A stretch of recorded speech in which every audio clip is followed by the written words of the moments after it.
Take a deep breath in. And as you breathe in a feeling of resourceful relaxation.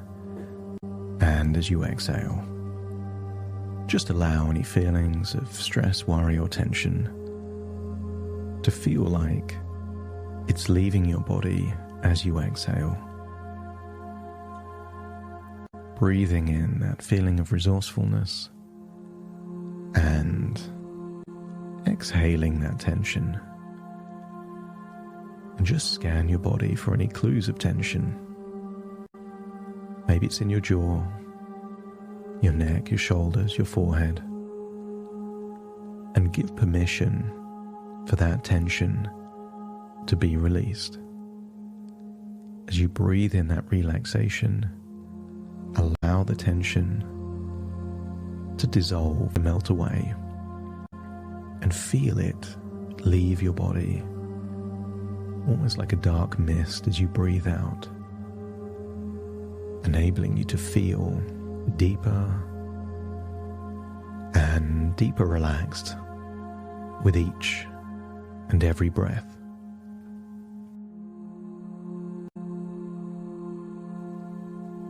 I want you to get a sense that you're feeling more and more comfortable. And I want you to get a sense that you're about to go even deeper.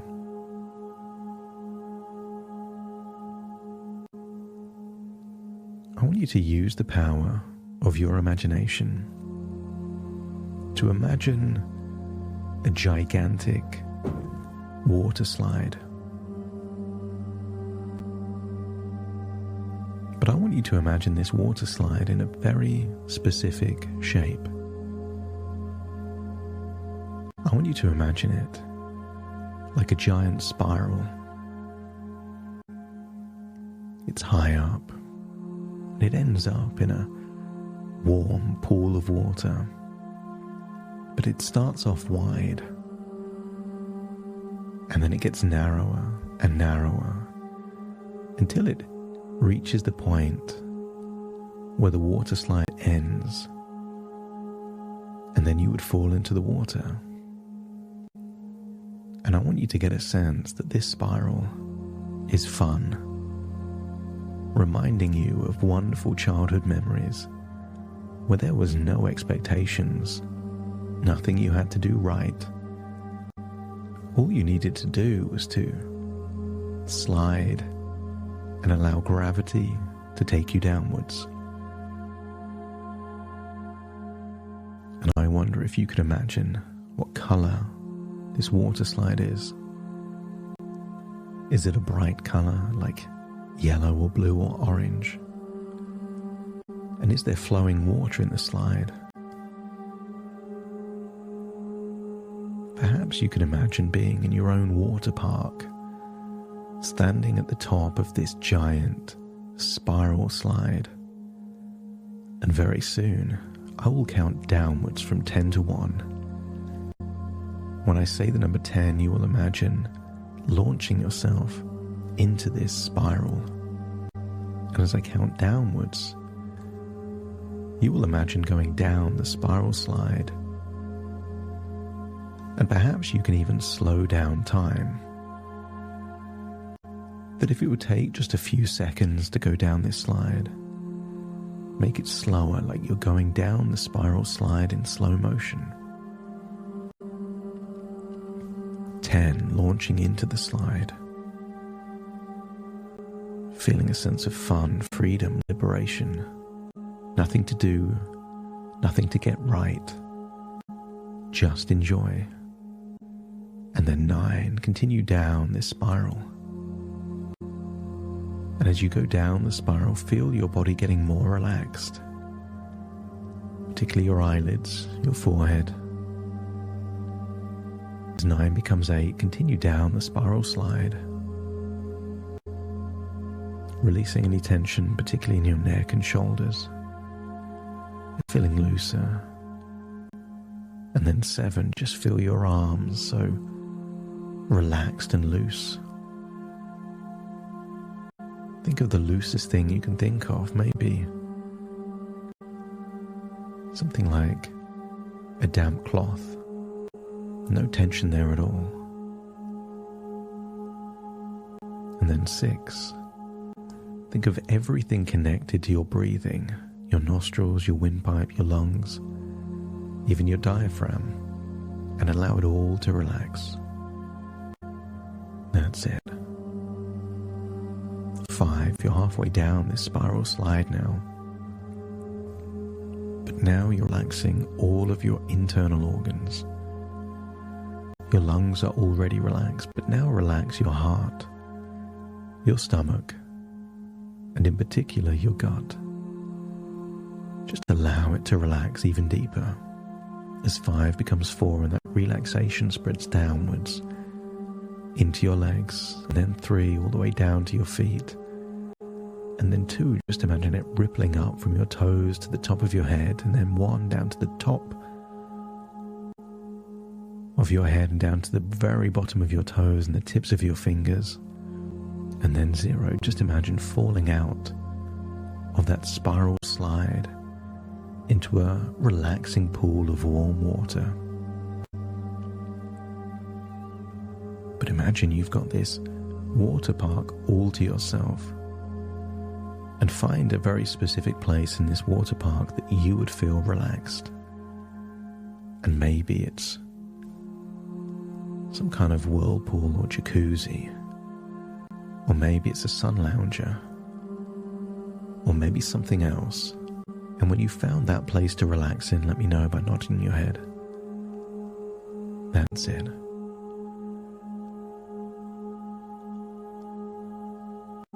Feel yourself getting even deeper relaxed now in that relaxing place. And as you look at that spiral, you get a sense that the moment you jumped into the top of that spiral slide, everything else happened all by itself. Gravity just took you all the way down. But if you never went into the slide, everything that followed also wouldn't have happened. And I want you to think of the spirals that happen in your life. The chain reactions where one small thing leads to something else and leads to something else. And maybe some of these things relate to work. And I wonder if there's certain ingredients that need to be there for some kind of chain reaction to take place. I want you to think back to something that caused this spiral and maybe link it to, did you have conscious or unconscious, impossibly high standards?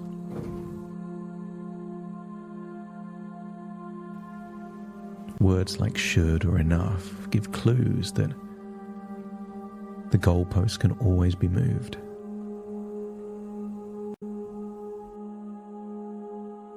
If the thought is connected to, I should have known that, I should have done better, that wasn't enough, these are all clues that impossibly high standards are the very start of that spiral.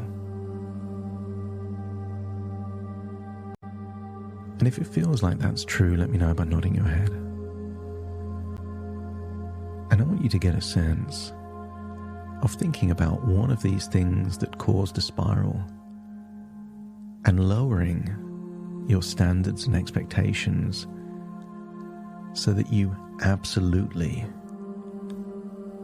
exceed those very manageable expectations. Some people have the expectation that they will do their best. As long as they do their best, then that's enough.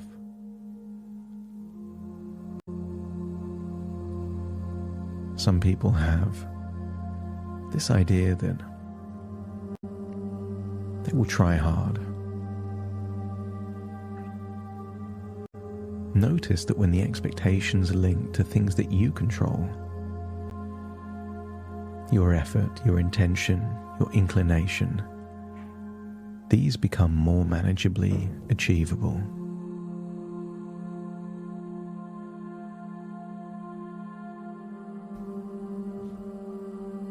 But when the standard is that everything has to be perfect, everything has to be 100%,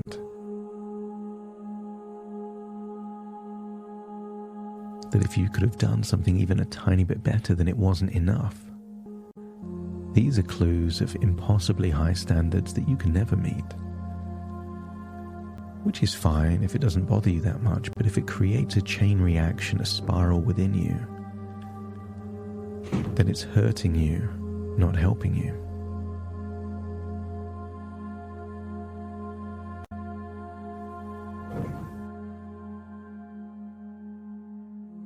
I want you to decide on what feels like the perfect balance. Something that means you are diligent, ethical, you work hard, you concentrate, you think something through, but not impossibly high. Maybe good enough is that you do something that you believe is right at the time. Maybe you give 80% of your attention on something, knowing that 99 times out of 100 that will be more than enough. Think how much attention you give to walking. Perhaps 0 or just 1%, unless something in particular happens. And notice the less you think about walking, the better you do it. And your criteria for walking well is simply getting to wherever you want to get to. And therefore you already know what it's like to have winnable expectations.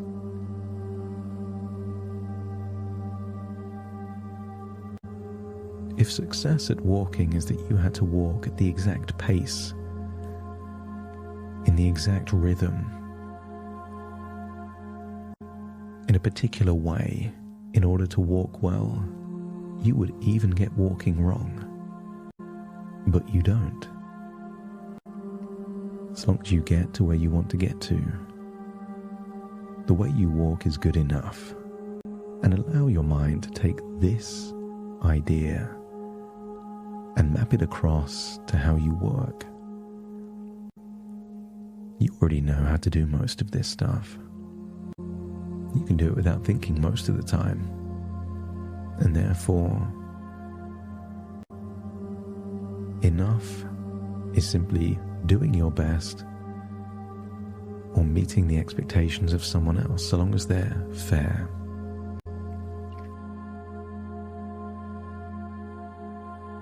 And when your mind has adjusted these impossibly high expectations to realistic ones, let me know by nodding your head. And now it's time to think about implications. Catastrophization is where something small happens, but people assume it's going to have some devastating consequence. Most people have heard of the butterfly effect.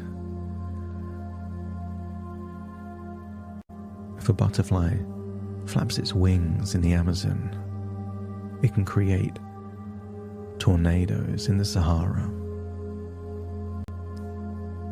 And while theoretically it could, if all it took was a butterfly to flap its wings to guarantee that happening, there would be devastation all around the world, all the time, and there isn't.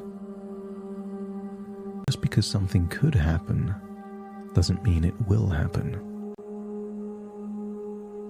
I want you to come to the conclusion that whatever consequences or implications happen in your life, deserved or not, you can handle them. If your job doesn't work out, you can get another one. if a particular interaction doesn't work out, there will be other interactions. I want you to come to the conclusion that whatever happens, you'll be fine. It will all work out for you.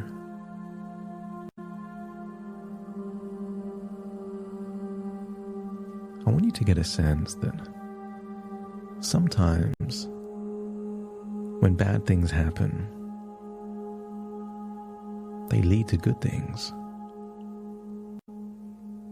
As you relax there in that water park, just imagine a scene in your mind's eye.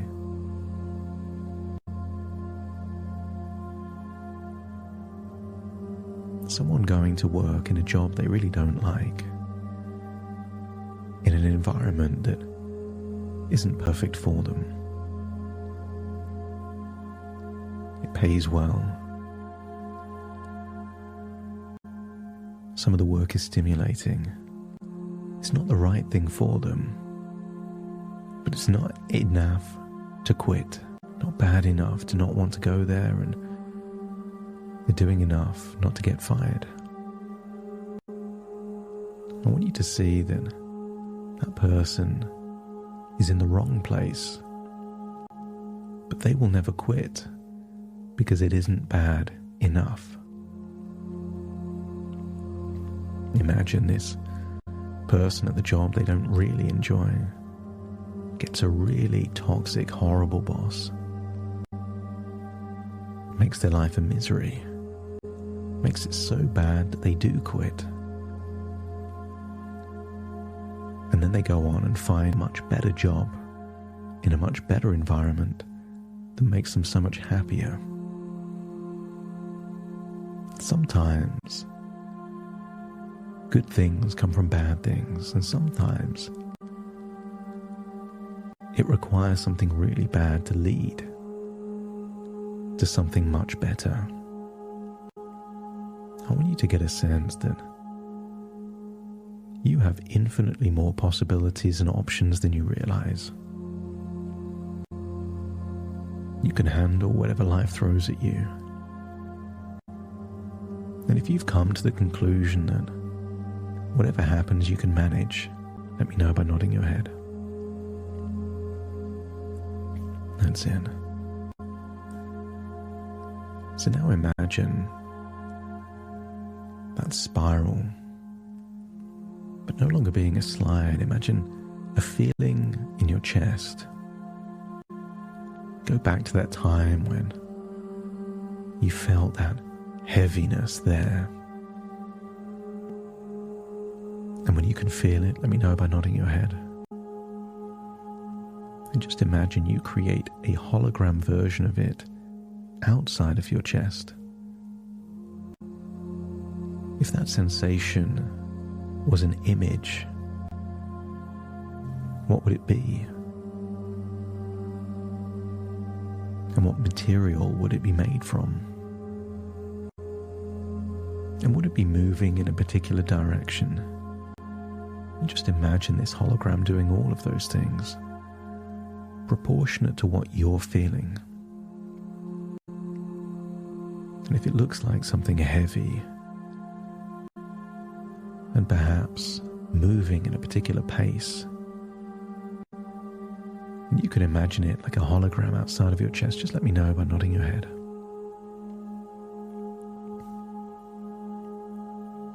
And I want you to try something. Try changing the material or even the shape of that thing so it becomes so much lighter. Maybe make it of feathers or carbon fiber,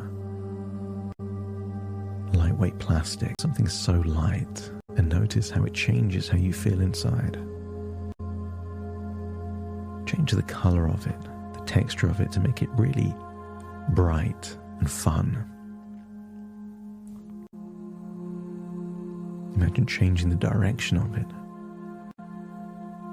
And notice when you change the direction and the color and the weight and the shape, the feeling also changes. And maybe when you spin it in the other direction, it gives the opposite feeling. a feeling of capability, competency. Self-doubt turns to self-trust. There's belief in your own abilities, a feeling that whatever happens, you'll either win or you'll learn. But either way, you're better off trusting yourself than doubting yourself. And when this feeling becomes light, where you trust yourself and confident, let me know by nodding your head.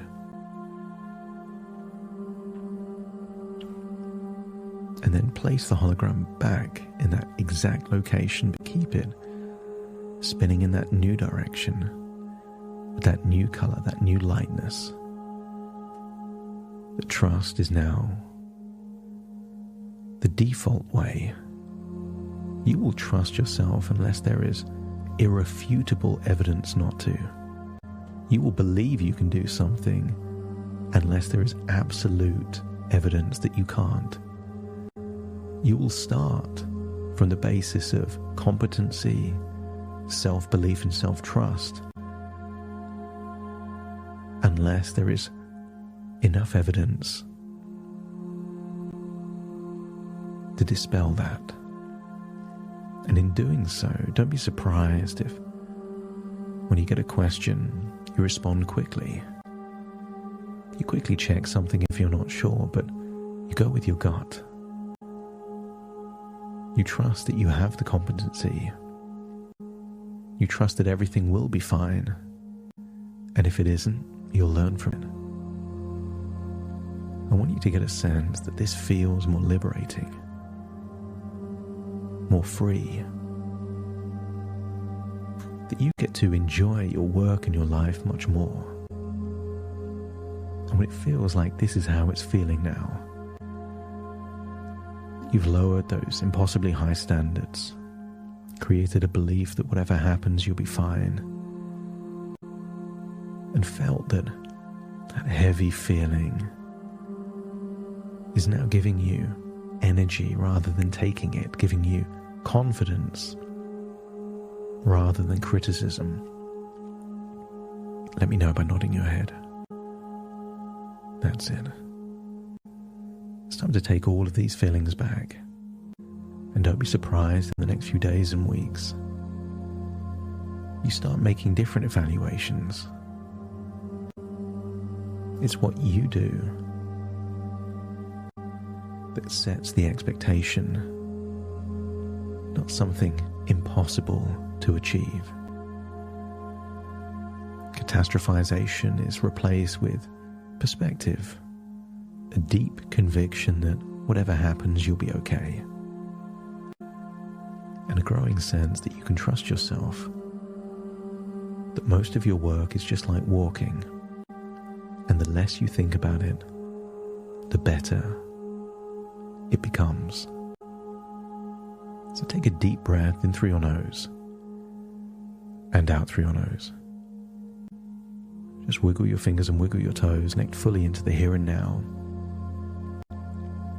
As I now count from 1 to 10 to awaken you, starting to count. 1, 2, 3, waking up. 4, 5, 6, more alert. 7, 8, open your eyes, open your eyes. 9, 10, wide awake, wide awake, wide awake.